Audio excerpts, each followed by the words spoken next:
We are in a market where sellers are making concession and discounting their home prices. Is this the right time to buy, or should you wait till 2026? We're going to give you two scenarios, one where you wait till 2026 and one where you buy now, and give the pros and cons of each. So that way you can make the best decision for you and your family. I'm Savannah Williams. And I'm Kathy Williams. And we are Team Williams, your Orlando relocation experts. And by the way, we're a mother-daughter duo too. Yes, we are that. We are. And you can't really tell, can you? No, I mean a little bit, but.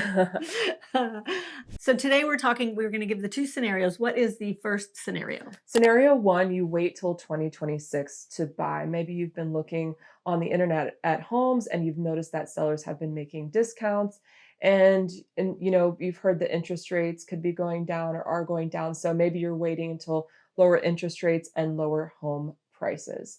Well, this is not a bad idea. However, I do want to let you know that we looked at the numbers. We did look at the numbers. You looked at the numbers. I looked at the numbers, and for the past 2 years, prices have been pretty stable. Yes, they've been going down year over year a little bit, but if you look at the last 2 years and you also look at further out, if you zoom out even further and look at the past 10 years, you'll notice that overall prices have been going up.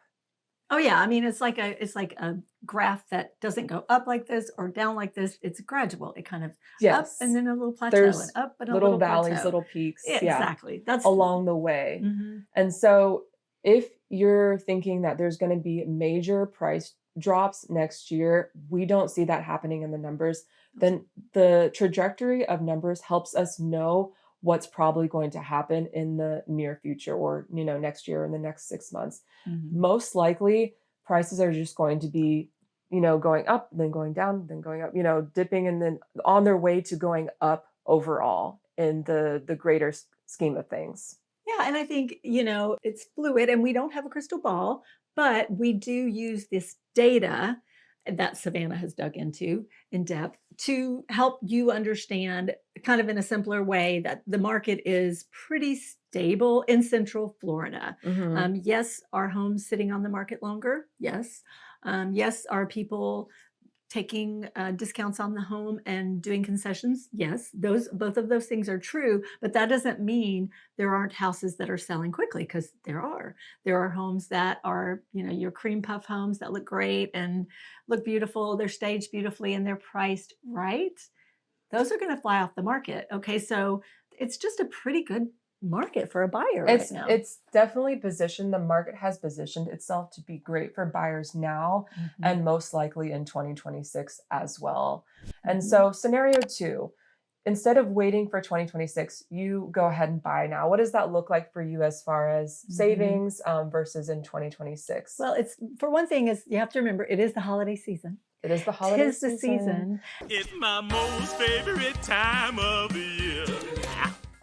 So Yes. sellers who are selling now are more motivated to sell, Mhm. because who really wants to sell their home during the holidays? That's, It's tough. tough. If you have decorations up, it makes it hard for the photography, and there's just like all the things coming in, people coming in and out of your house. But on the other side, if you're a buyer, you're kind of like a unicorn, or like not a unicorn, but you're very special at this time of year, because there's not a lot of buyers during that season, but the buyers that are out there are way more serious. A lot of times in the spring, you have a lot of people out there looky-loos and that kind of thing. But right now, the buyers that are out there are serious. So that makes them have that opportunity to potentially have better leverage. Right. I looked, and right now there's 15% less activity from sellers and 15% less from buyers as well. So, That makes sense.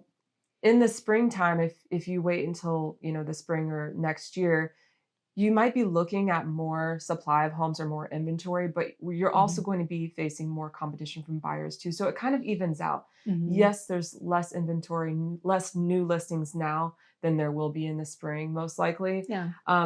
But But there's less competition from other buyers too. And we really don't know about interest rates. They could go down a little. They could stay the same. I mean, it could take longer than a year for the rates to really come down. So that's something that you really can't predict in this market. Right. And there's ways to buy down the rate. You can easily ask for concession from the seller in this market to help you buy down that rate. Yeah. So the other thing that I think is important to talk about in the Central Florida area is that not everything is the same. So for example, Clearmont is has a different price variables than Winter Park or some of those different areas. The median sale price in Claremont is different than Winter Garden versus Windermere versus Winter Park. And also buyer demand and seller demand. It does seller vary. demand and buyer demand varies. It's very hyper local, very specific to even neighborhoods can be more of a buyer or a seller's market. And so there could be year over year price drops in one market or one city, like in Orlando versus Winter Park. The median sale price is actually up year over year. And so that sheds more light on how much negotiation power you have as a buyer. Overall, I would say definitely a great position as a buyer to be in this market, but we can strategize more based on your individual situation, what price range you're in, and where you're looking, what market you're looking in, specifically in the Orlando area. So in this market, what do you say, Savannah, is our recommendation for someone? So if it makes sense financially for you and time-wise for you to buy now, and you talk to a lender, the monthly payment makes sense to you, then now is really not a bad time to buy. And you're not going to make substantial savings if you wait until next year, because really, inventory might go up next year, but also the amount of buyers are going up too, most likely. Absolutely. If the interest rates go down, buyers will come out of the woodwork and sellers too. Yeah. So, I mean, if you wait because, it's a better time for you to wait for you and your family, maybe because you're wanting to move in between school years, the end of one school year and the beginning of next.